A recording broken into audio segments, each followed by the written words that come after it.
दोस्तों स्वागत है आपका मिश्रा क्लासेस पर। कल हम चर्चा कर रहे थे इतिहास के बारे में। इतिहास में भी हम मध्यकाल के बारे में पढ़ रहे थे। मध्यकाल में हमने पहले इस्लाम को जाना था, इस्लाम के बाद हमने अरब आक्रमण को जाना था, फिर हम तुर्क आक्रमण के लिए जानना था हमको। अरब आक्रमण में हमने पहले ये पढ़ा था कि मोहम्मद बिन कासिम को, और तुर्क आक्रमण में हम पढ़ेंगे महमूद गजनवी और मोहम्मद गौरी को। तो अरब आक्रमण में हमने पहले परिचय देखा था, फिर उसके प्रारंभिक आक्रमण को, मुख्य आक्रमण को, और आक्रमण का कारण जाना था कि आक्रमण क्यों किया गया था। ये सारी मैंने आपको जानकारी दी थी। फिर आगे मैंने ये बताया था कि कल हम चर्चा करेंगे। तो आज की चर्चा में हम ये करेंगे कि सिंध की पराजय के कारण क्या रहे, आखिर सिंध क्यों हारा, और उसके बाद आगे की चर्चा करेंगे। तो सिंध की पराजय के कारण पर हम चर्चा करेंगे। सबसे पहले जानते हैं सिंध की पराजय के कारण क्या रहे।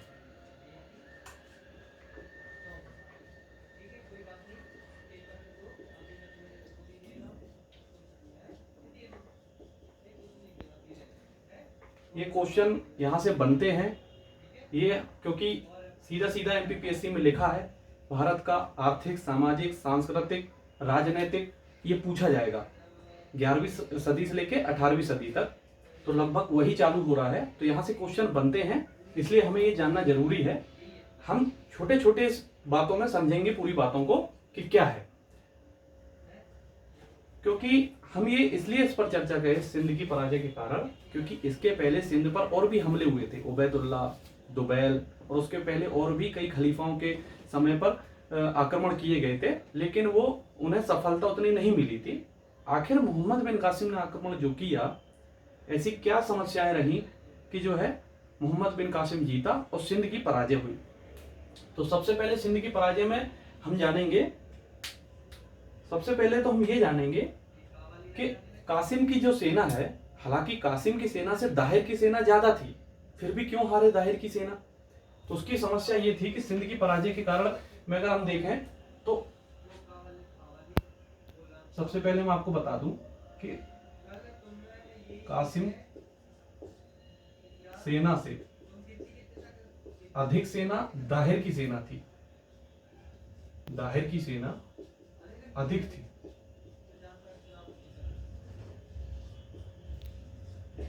तो ऐसी क्या समस्या थी कि हारे, तो हम जानेंगे पॉइंट को। अस्त्र शस्त्र,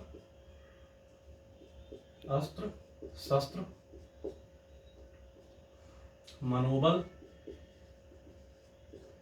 सांगठनिक एकता,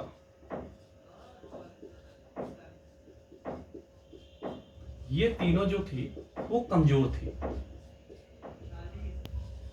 अब आप समझ सकते हैं कि कासिम की जो सेना थी वो कम थी, दाहिर की सेना ज्यादा थी, फिर भी क्यों हारे।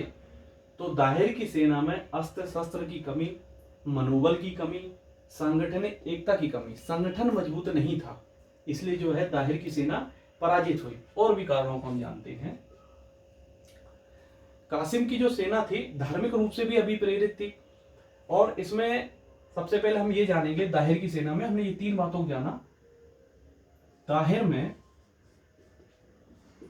नेतृत्व क्षमता का अभाव था,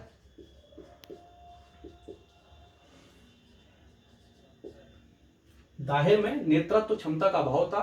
नेतृत्व क्षमता का अभाव हम इसलिए कह रहे हैं क्योंकि जब अरबों का जहाज लूटा गया था, सिंध की जनजातियों के द्वारा, जो लुटेरी जातियां थी वहां जो बैठी रहती थी, जैसे मैंने आपको बताया था मेड़, कुर्क, इस प्रकार की जो जनजातियां थी, तो जब इराकी गवर्नर हज्जाज ने ये संदेश भिजवाया था कि आप इन्हें दंडित कीजिए, तो जो है सिंध के जो राजा थे उन्होंने, जो दाहिर ने ये मना कर दिया कि ये ना तो मेरे नियंत्रण में है ना मेरे अधीन में है, तो हम जो है इसको नहीं कर सकते हैं, ना हर्जाना दिया। तो आप समझ सकते हैं कि किस प्रकार से नेतृत्व रहा होगा दाहिर का, कि ना कोई जिम्मेदारी है किसी चीजों की। तो नेतृत्व क्षमता का अभाव था, पराजय का यही कारण है, नेतृत्व क्षमता का अभाव था। कासिम की जो सेना थी धार्मिक रूप से अभिप्रेरित थी, जो कहते हैं ना जिहाद का नारा दिया जाता है, तो कासिम की जो सेना थी वो धार्मिक रूप से अभिप्रेरित थी। उसका मानना था कि उसे युद्ध करने का आदेश जो है अल्लाह ने दिया है। वो काफिरों को भारत में नेमते बख्शने के लिए आए। काफिर किसको कहते हैं काफिर जो है भारत में उस समय हिंदू बौद्ध जैन की बहुत सारी जनसंख्या थी, उनको काफिर कहा जाता था। अभी मैं आप आगे इसमें बताऊंगा कि जब जजिया कर लगा था तो उसको दो भागों में बांटा गया था, अहले किताब और काफिर में। तो अहले किताब ईसाई और यहूदियों को सम्मिलित किया जाता था और काफिर में जो है हिंदू बौद्ध जैन जनसंख्या को शामिल किया जाता था। तो ये काफिरों को जो है ना अल्लाह की नेमत बख्शने के लिए आए थे। तो कासिम की जो सेना है, कासिम धार्मिक रूप से अभिप्रेरित थी। उनका मानना था युद्ध का आदेश अल्लाह ने दिया है। वे भारत में काफिरों को अल्लाह की नेमतें बख्शने के लिए आए हैं। काफिरों को नेमतें बख्शने के लिए आए हैं।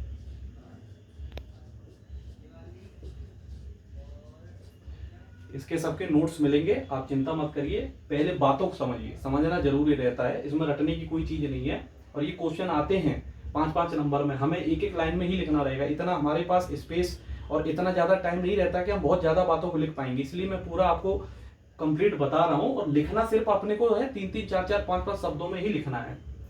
कासिम सेना दाहिर की सेना में अधिक थी, लेकिन अस्त्र शस्त्र मनोबल सांगठनिक एकता कमजोर थी।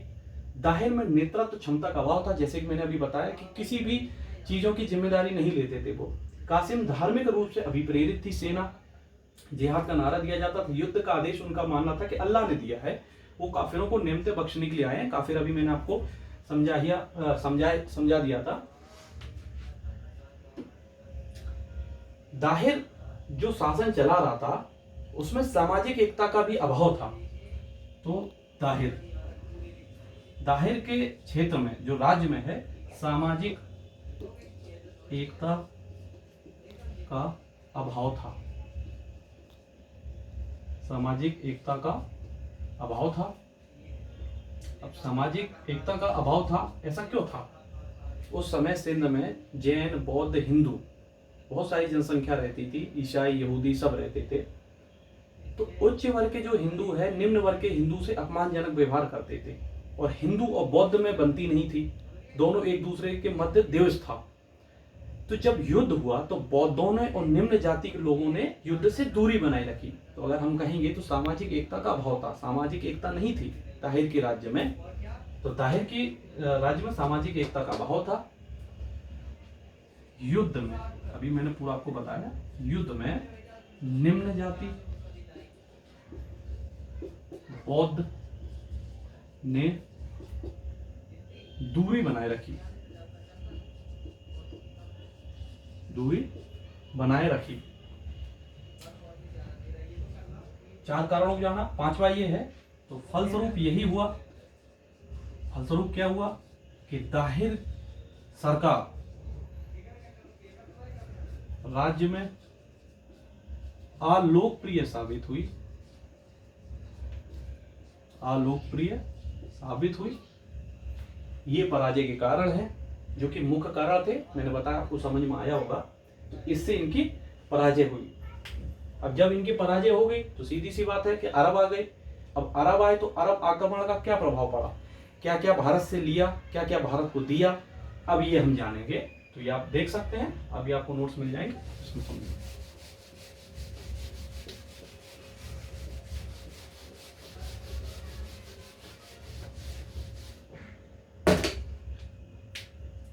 अब हम जानेंगे अरब आक्रमण का प्रभाव।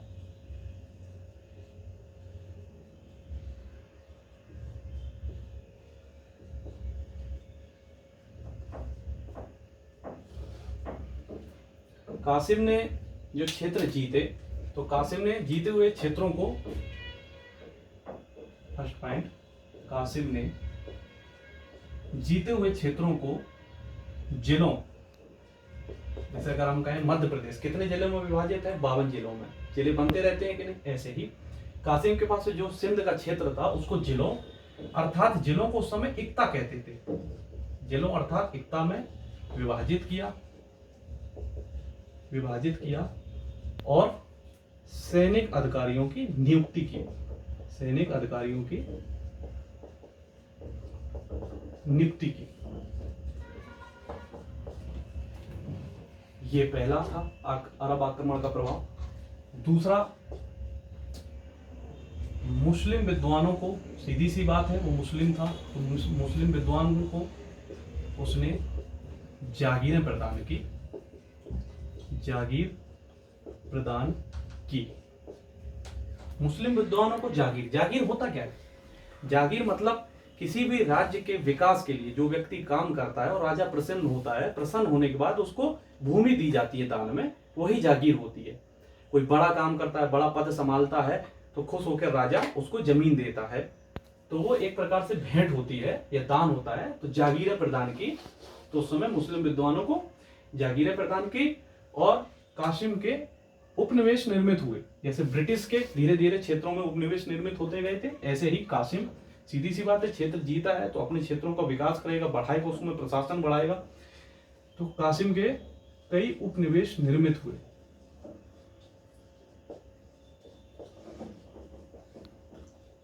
उपनिवेश निर्मित हुए। तीसरा महत्वपूर्ण जो कारण है, महत्वपूर्ण में लिख देता हूं, महत्वपूर्ण कारण ये था मेन, क्योंकि यहां हिंदू ही शासन था इसके पहले, अब ये पहला ही मुस्लिम शासन आया है, तो अरब आक्रमण इसलिए हम पढ़ रहे हैं कि पहला मुस्लिम शासन था यहाँ। तो मेन था, महत्वपूर्ण कारण ये था कि कासिम ने इस्लाम का बीज बोया था, कासिम ने इस्लाम का बीज बोया। मेंस में हमें ऐसे ही दो दो तीन तीन शब्दों में, चार चार शब्दों में लिखना है, ताकि सामने वाले को अच्छे से समझ में आ पाए, ज्यादा नहीं लिखना है। ये इंपॉर्टेंट है, बिल्कुल आना चाहिए। चौथी बात थी कि कासिम ने जजिया कर की शुरुआत की। ये बिल्कुल फर्स्ट, हर चीज फर्स्ट हो रही है। जजिया कर लगाने वाला प्रथम सुल्तान यही था। सबसे पहले जजिया कर मोहम्मद बिन कासिम ने लगाया था। जजिया कर को दो भागों में पढ़ा जाता है, जैसे अभी मैंने आपको बताया था, अहले किताब और काफिर। तो जजिया कर क्या होता है कि धार्मिक सुरक्षा कर होता है। अगर आप कोई भी धर्म के हो, आप मंदिर है, रैली निकाल रहे हो, जो भी प्रोग्राम कर रहे हो, उसके बदले में आपको एक कर चुकाना पड़ता था, और आपको उसकी जो है ना छूट दी जाती थी। कितनी दी जाती, किसको दी जाती थी, ये अब मैं बता रहा हूं आपको। जजिया कर लगाने वाला प्रथम सुल्तान, ये पता होना चाहिए। तो जजिया कर दो भागों में बटा था, अहल ए किताब और दूसरा था काफिर। अभी जैसा मैंने अभी बताया था ना कि काफिर को नेमते बख्शने के लिए आए हैं, तो यही काफिर थे। अहले किताब में शामिल किया जाता था ईसाई, यहूदियों को,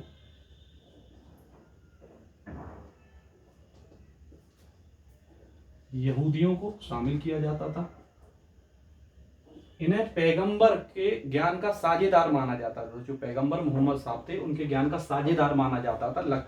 उन्हें ऐसा लगता था, या जो ईसाई यहूदी हैं, कि लगभग मुस्लिम जैसा बिहेव करते हैं, और उन्हें लगता है कि मुस्लिम जैसे ही हैं, हिंदू बौद्ध जैन से अलग हैं। वो हिंदू बौद्ध जैन को देव की बहानों से देखते थे, इनको नहीं उतना देखते थे, इसलिए इन्हें ईश्वरी पैगंबर का साझेदार माना जाता था, ईश्वरी साझेदार माना जाता था, ऐसा हम लिख देते हैं। इन्हें धार्मिक सुरक्षा कर, जो जजिया कर ये देते थे, उसके बदले में पूर्ण सुरक्षा प्रदान की गई थी। आप पूर्ण स्वतंत्रता थी, ये कह सकते हैं। तो पूर्ण स्वतंत्रता कर देते थे, पूर्ण स्वतंत्रता प्राप्ति थी। ईश्वरी साझेदार माना जाता पैगंबर का, ईसाई यहूदी इसमें शामिल किए जाते हैं। काफिर में हिंदू बौद्ध जैन को शामिल किया जाता था। इन्हें ईश्वरीय पैगंबर, ईश्वरी का ज्ञान का साझेदार नहीं माना जाता था, और इन्हें आंशिक स्वतंत्रता मिली थी। मतलब आप बहुत ज्यादा खुले में नहीं कि रैली आप निकाल रहे हो, प्रोग्राम कर रहे हो, वो आपको पूछना पड़ेगा, कर आपको पूरा बराबर देना पड़ेगा, लेकिन आंशिक स्वतंत्रता थी, ज्यादा नहीं थी। आंशिक स्वतंत्रता इन्हें मिली हुई थी। तो ये 4 थे कारण। 5वां, अरबों ने सिंध में सबसे पहले भारत में ऊंट लेके आए, खजूर की खेती प्रारंभ की, खजूर की खेती प्रारंभ की। 2, ऊंट लेके आए, खजूर की खेती प्रारंभ की। दिरहम नामक मुद्रा, मतलब अगर अपन कहें पैसा, तो दिरहम नामक मुद्रा का प्रचलन प्रारंभ करवाया। ऊंट, खजूर की खेती, दिरहम, मुद्रा का प्रचलन करवाया। इंपॉर्टेंट चीजें हैं, बिल्कुल अपने को भूलना नहीं है। 4 ये हो गए, 3, 2, 5 हो गए। 6वां है, इन्होंने संस्कृति का प्रचार प्रसार नहीं किया। मोहम्मद बिन कासिम ने संस्कृति का प्रचार प्रसार नहीं किया। कैसे पता चलता है अपने को कि इन्होंने नहीं किया? तो हमारे जो मूल स्रोत होते हैं, अभिलेख होते हैं, इमारतें होती हैं, मुद्राएं होती हैं, साहित्य होता है, इससे हमें पता चलता था किस समय किसका शासन था। फिर इतिहासकार लोग उनको मिला के उनको सन के हिसाब से जमाते हैं, तो वैसा ही जमाया गया कि इसका संस्कृति का प्रचार प्रसार नहीं था। तो क्यों नहीं था? तो हमें ना तो इसके कोई अभिलेख प्राप्त होते हैं और ना ही कोई इमारत प्राप्त होती है, ये दोनों ही प्राप्त नहीं होती है। तो फर्क है कि ये कैसे हमें पता चला कि मोहम्मद बिन कासिम था, तो अभी मैं बताऊंगा जब ये कंप्लीट कर लूं कि चचनामा नामक ग्रंथ से हमें पता चलता है कि मोहम्मद बिन कासिम ने सर्वप्रथम सिंध पर आक्रमण किया था। उसके लेखक अज्ञात है, किसने लिखा था ये पता नहीं है, लेकिन बाद में अबू बकर कूफी ने नासरुद्दीन कुवाचा के समय उसका फारसी अनुवाद किया था, वो अभी मैं आपको बताता हूं।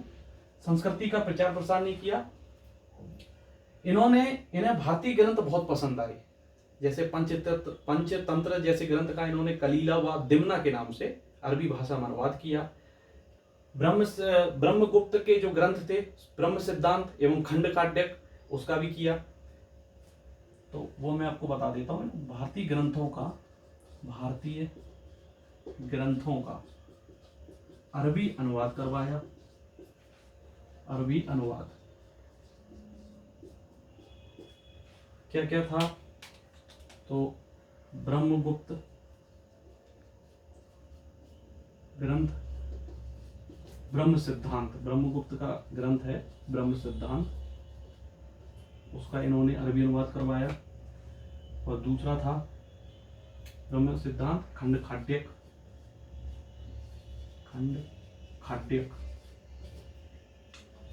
और दूसरा था पंचतंत्र का। पंचतंत्र अपने यहाँ का है, उसका कलीला एवं दिमना के नाम से अपने यहाँ का पंचतंत्र, और जब इन्होंने अरबी भाषा में अनुवाद किया तो वो कलीला एवं दिमना कहलाया।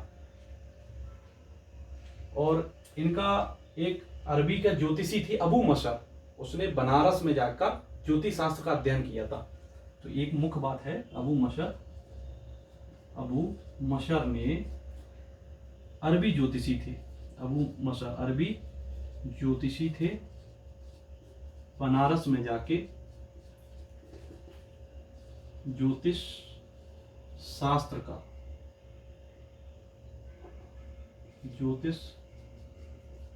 का अध्ययन किया। ठीक है, ये इंपॉर्टेंट बातें थी। इसके अलावा भूगोल, खगोल विज्ञान, ज्योतिष शास्त्र, चिकित्सा शास्त्र, इन्हें बहुत रुचि थी भारत के, उसका अरबी भाषा में अनुवाद करवाया और अपने क्षेत्रों में ले गए उसको। अरब आक्रमण का प्रभाव ये था, ये पूरी मैंने आपको जानकारी दे दी है, नोट्स आपको मिल जाएंगे। समझने की चीजें हैं, हर एक चीजें आना चाहिए, हर एक चीज इंपॉर्टेंट है, कोई भी चीज जो है ना इसमें बेकार नहीं है।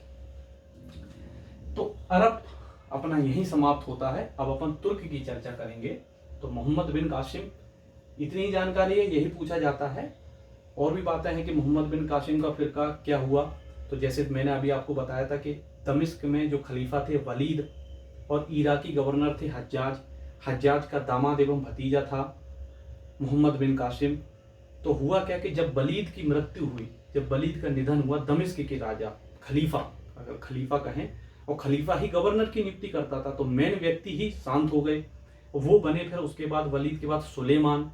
तो सुलेमान की शत्रुता थी हज्जाजी गवर्नर से, गवर्नर जो इराक के थे हज्जाज, और हज्जाज का ही ये भतीजा दामाद था। तो सीधी सी बात है, उसका मोहम्मद बिन कासिम से भी द्वेष होगा, शत्रुता होगी।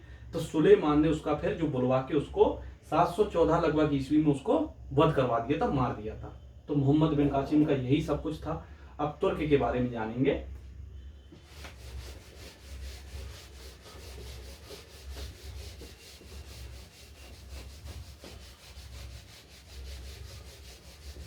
एक चीज और इसमें हम जान लेते हैं, इंपॉर्टेंट चीज है कि हमें अरबों के आक्रमण की जानकारी कहां से मिलती है, तो चचनामा ग्रंथ से, चचनामा नामक ग्रंथ से पता चलती है।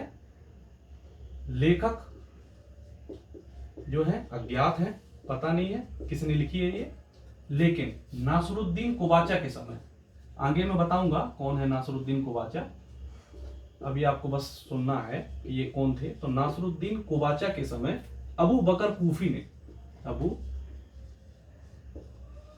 बकर कूफी ने इसका फारसी अनुवाद किया था, फारसी अनुवाद किया था।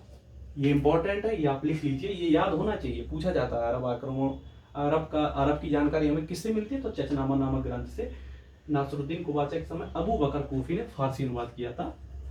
अरब आक्रमण की यही जानकारी है। अब तुर्क आक्रमण की हम जानकारी देंगे आपको।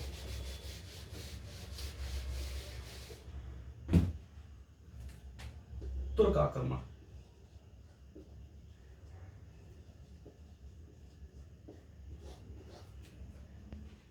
अरब आक्रमण में हमने मोहम्मद बिन कासिम को पढ़ा, तुर्क आक्रमण में हम महमूद गजनवी और मोहम्मद गौरी को पढ़ेंगे। लेकिन महमूद गजनवी के पहले ऐसी क्या व्यवस्थाएं बनी कि महमूद गजनवी आया, डायरेक्ट तो महमूद गजनवी आ नहीं गया, कोई उसके कारण रहे होंगे, संबंधी रहे होंगे, या कोई मालिक या उसके खुदा को खलीफा वो तो रहे होंगे उसके पहले, तब तो आया। तो हम जानेंगे कि तुर्क आक्रमण, तो हम थोड़ा सा पहले सबसे पहले जानेंगे परिचय क्या है।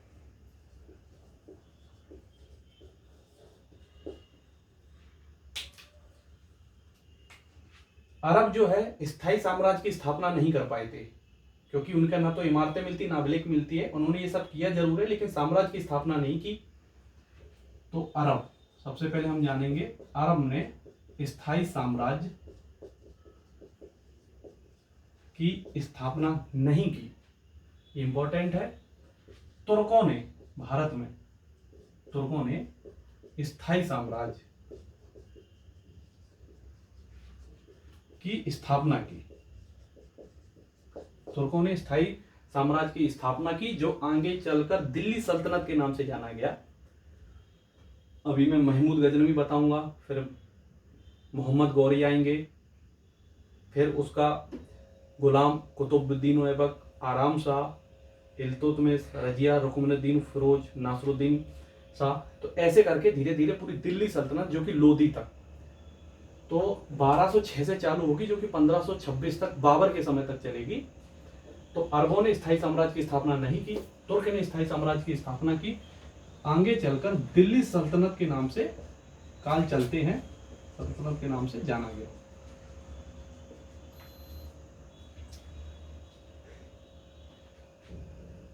परिचय में ये और जानेंगे कि तुर्क जो है खलीफा के अंतर्गत शासन करते थे, खलीफा के अंतर्गत शासन करते थे। खलीफा जैसे कि मैंने बताया था, प्रमुख खलीफा जो अबू बकर, उमर, उस्मान, अली हुए थे। तो इस प्रकार से ये खलीफा के अंतर्गत शासन करते थे। ये इंपॉर्टेंट। प्रारंभिक जो इनकी राजधानी थी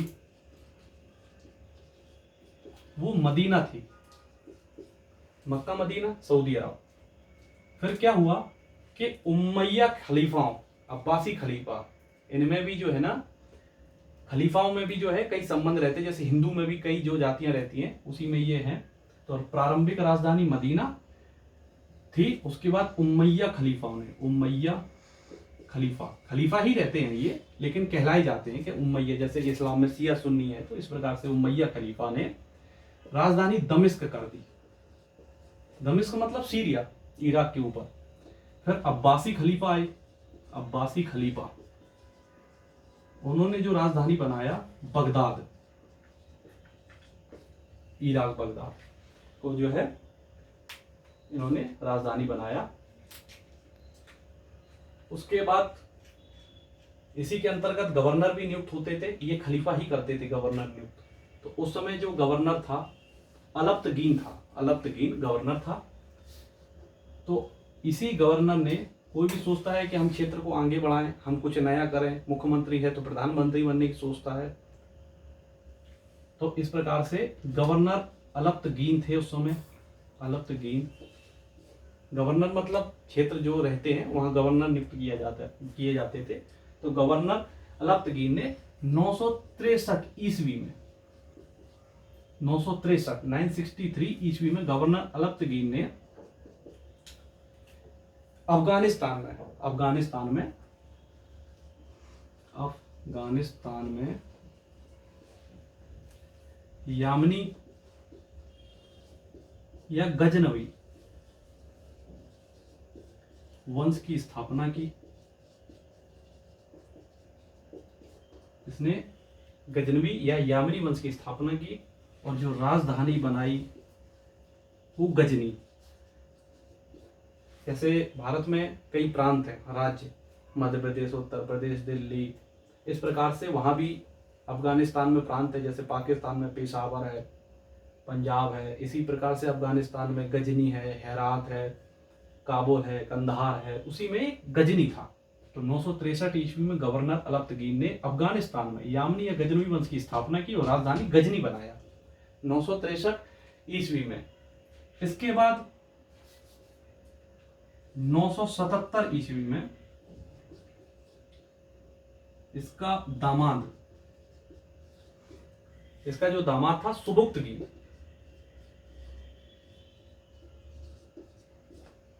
सीधी सी बात है, उसकी मृत्यु हो गई। फिर उसके बाद 977 में, 63 के बाद 77 ईस्वी में सुबुक्तगीन ने गजनी की राजगद्दी संभाली।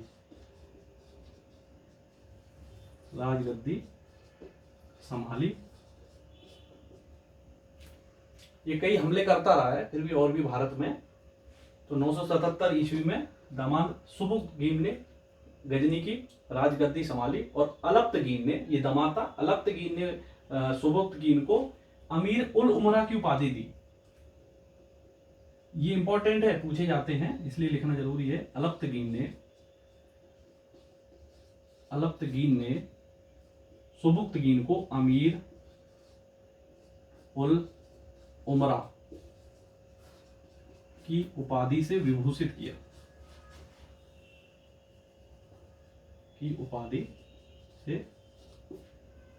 उपाधि क्या रहती है, कुछ विशेष रहता है तब दी जाती है। जैसे हमारे सचिन तेंदुलकर है, क्रिकेट सब खेलते हैं, लेकिन क्रिकेट का भगवान उनको क्यों कहा जाता है, तो ये उपाधि दी गई है। इसी प्रकार से अलप्तगीन को अमीर उल उमरा की उपाधि किसने दी? अलप्तगीन ने अपने दामाद को दी। राजधानी गजनी ही थी। फिर उसके बाद 987 ईस्वी में,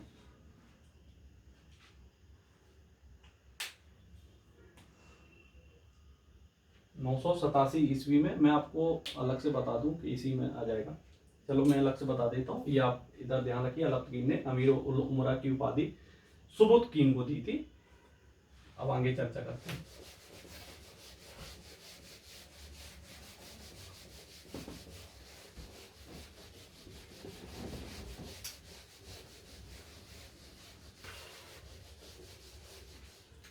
सुबुक्तगीन की हम चर्चा कर रहे थे कि अमीर उल उमरा की उन्हें उपाधि दी गई। फिर क्या हुआ कि 987 ईस्वी में, 987 में,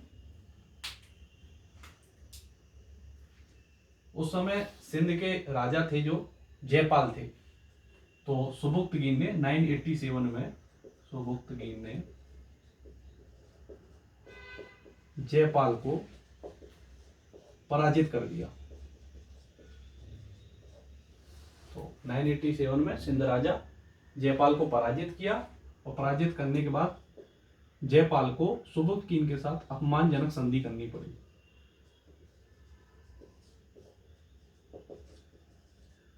अपमानजनक संधि करनी पड़ी 987 में।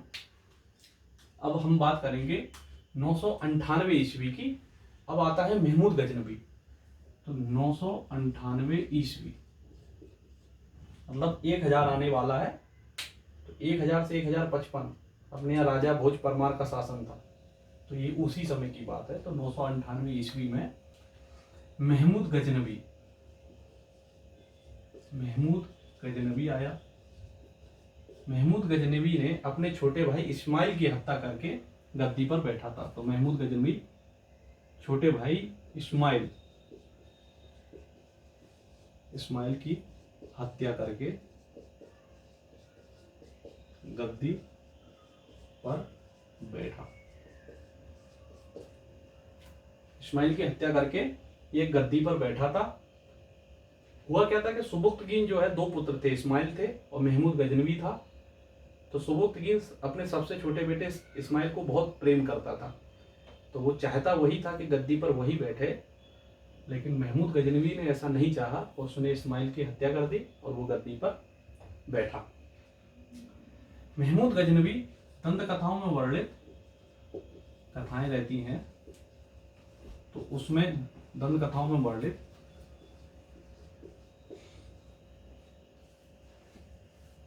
महान शासक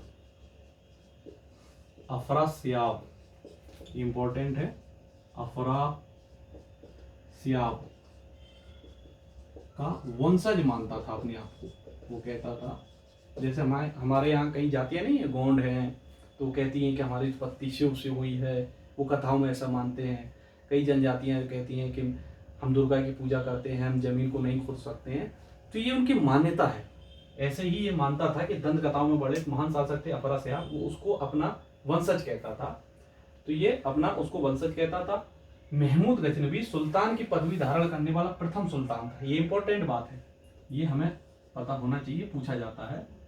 तो सुल्तान की पदवी धारण करने वाला प्रथम सुल्तान, पदवी धारण प्रथम सुल्तान था, ये इंपॉर्टेंट है। सुल्तान की उपाधि धारण करने वाला ये प्रथम सुल्तान था। ये महमूद गजनवी की बातें चल रही है। 998 ईस्वी से ये गद्दी पर बैठा, अफरासियाब को वंशज मानता था, सुल्तान की पदवी धारण करने वाला ये प्रथम सुल्तान था। उस समय जब भी किसी की नियुक्ति होती थी, जैसे आज हमारे पीएससी हो या यूपीएससी की नियुक्ति होती है, तो गवर्नर के साइन होते हैं, एक नियुक्ति पत्र मिलता है कि हाँ आप नियुक्त हुए हो। तो उस समय भी जब ये नियुक्त होते थे तो खलीफा साइन करते थे कि हाँ आपको नियुक्ति पत्र दिया गया है। तो महमूद गजनवी का जो शासन को है राजनीतिक मान्यता प्रदान की जाती थी उस समय, कि हाँ हम मानते हैं कि आप शासन कर रहे हो और हम उसको मान्यता देते हैं। तो उस समय महमूद गजनवी को खलीफा अल कादिर बिल्लाह ने नियुक्ति पत्र प्रदान किया था। खलीफा अल कादिर बिल्लाह, अल कादिर बिल्लाह ने नियुक्ति पत्र प्रदान किया था। तो नियुक्ति पत्र प्रदान किया था और उसको उपाधियां भी दी गई थी। यामिन उल दौला, यामिन उल मिल्लाह, यामिन उद दौला, यामिन उद दौला। यामिन उद दौला का मतलब क्या होता है? साम्राज्य का दाहिना हाथ, साम्राज्य का दाहिना हाथ। यामिन उल मिल्लाह,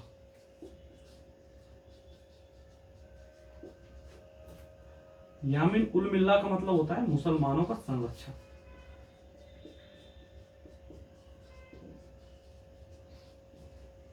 ये उपाधियां तभी दी जाती हैं जब वो उस लायक होता है, साहसी होता है, तो उन सब चीजों का स्वामी होता है, तब ये उपाधियां दी जाती है। तो अल कादिर बिल्लाह ने उसको नियुक्ति पत्र प्रदान किया था और 2 उपाधियां दी थी, यामिन उद दौला साम्राज्य का दाहिना हाथ, यामिन उल मिल्लाह मुसलमानों का संरक्षक। ये उसको जो है उपाधियां दी गई थी इसी उपलक्ष्य में उसने। तो महमूद गजनवी ने, जैसा कि हम जानते हैं कि 17 बार आक्रमण किया था भारत पर, जिसमें सोमनाथ मंदिर प्रमुख था। ग्वालियर के कीर्ति बघेल पर भी, कीर्ति सिंह पर भी उसने आक्रमण किया था। चंदेल सामंत त्रिलोचन पाल पर भी आक्रमण किया था। 1000 में जयपाल पे भी आक्रमण किया था, आगे हम चर्चा करेंगे। तो ये जब उसको दी गई तो वो इतना खुश हुआ और उसने इसी उपलक्ष्य में, इसी उपलक्ष्य में भारत में हर वर्ष आक्रमण करने की शपथ ली। भारत में हर वर्ष आक्रमण करने की शपथ ली।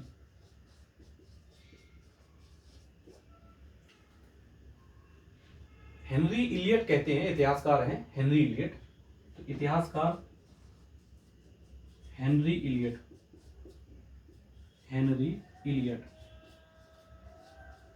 इतिहासकार हेनरी इलियट कहते हैं उसने इसलिए ऐसा कहा था कि उसने सुबुक्तकीन, जो उसके पिता थे, अपनी पिता की विजयों से प्रेरित होकर उसने ऐसा कहा था। तो इतिहासकार हेनरी इलियट कहते हैं पिता की विजयों से प्रेरित होकर, विजयों से प्रेरित होकर ऐसा उसने कहा था। तो ये सारी जानकारी मैंने आपको दी, इनकी आपको प्रैक्टिस करना है। तो जैसे 987 ईस्वी में सुबुक्तकीन जयपाल को पराजित किया था, महमूद गजनवी भी करेगा जयपाल को पराजित, और एक बार नहीं 2-2 बार करेगा, और वो इतना अपमानित होगा कि आत्महत्या तक कर लेगा। तो जयपाल पराजित हुआ, अपमानजनक संधि करनी पड़ी। फिर 998 में महमूद गजनवी आ गया, सुबुक्तकीन का बड़ा पुत्र था, छोटे भाई इस्माइल की हत्या करके गद्दी पर बैठा था। तंत्र कथाओं में वर्णित महान शासक अफरासियाब का वंशज मानता था। सुल्तान की पदवी धारण करने वाला प्रथम सुल्तान था। ये इंपॉर्टेंट है। खलीफा अल कादिर बिल्लाह, नाम भी पता होना चाहिए, नियुक्ति पत्र, इसके शासन को राजनीतिक मान्यता दी। और उपाधियां यामिन उद्दौला, साम्राज्य का दाहिना हाथ, यामिन उल मिल्लाह, मुसलमानों का संरक्षक, ये उपाधि उसको मिली थी। इसी उपलक्ष्य में उसने भारत में हर वर्ष आक्रमण करने की शपथ ली थी, और भारत में 17 बार आक्रमण किया था। इतिहासकार हेनरी इलियट ने कहा है कि उसने अपने पिता के विजयों से प्रेरित होकर ऐसा कहा था। तो आज के लिए इतना ही काफी है। कल हम आक्रमणों की चर्चा करेंगे, फिर हम आएंगे मोहम्मद गौरी पर, फिर धीरे धीरे हम दिल्ली सल्तनत पर बात करेंगे। अगर वीडियो आपको पसंद आया तो लाइक, शेयर, सब्सक्राइब करें, कमेंट करके बताएं कैसा लगा, और आप मुझसे क्या उम्मीद करते हैं तो मैं आपको बताऊंगा। Thank you.